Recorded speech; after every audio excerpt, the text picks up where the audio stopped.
भारत दुनिया का सबसे युवा देश है और यहाँ हर साल लगभग 2 करोड़ युवा 10वीं-12वीं पास करके रोजगार की दौड़ में उतरते हैं। लेकिन सरकारी नौकरियों में रोजगार के पद कितने होते हैं? 20 से 30 हजार और फॉर्म भरे जाते हैं लाखों में नहीं करोड़ों में। तो असल सवाल यह है कि सरकारी नौकरी रोजगार है या सिर्फ चुनावी लॉलीपॉप।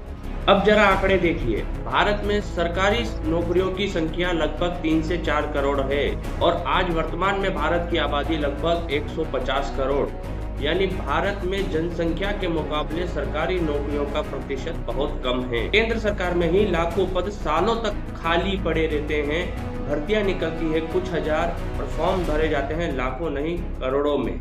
कई प्रतियोगी परीक्षाओं में एक पद के लिए 500 से 1000 उम्मीदवार प्रतियोगिता करते हैं, यानी चयन प्रतिशत 0.1% से भी कम होता है। वहीं दूसरी ओर देखें कि नई नई टेक्नोलॉजियों की आने की वजह से जहां कल तक कोई काम 10 व्यक्तियों के द्वारा किया जाता था, आज वही काम सॉफ्टवेयर या हार्डवेयर की मदद से कुछ ही मिनटों में किया जा सकता है। सवाल यह नहीं है कि सरकारी नौकरी गलत है, असल सवाल तो यह है कि सरकारी नौकरियों के भरोसे भविष्य सुरक्षित किया जा सकता है। सरकारी नौकरी सपना हो सकती है, लेकिन भविष्य सपनों से नहीं स्किल से बनता है। तो अगर आपको लगता है कि सरकारी नौकरी ही सबसे सुरक्षित भविष्य है तो कमेंट में लिखिए ओनली गवर्नमेंट जॉब, और अगर लगता है कि स्किल होना जरूरी है तो लिखिए स्किल फर्स्ट।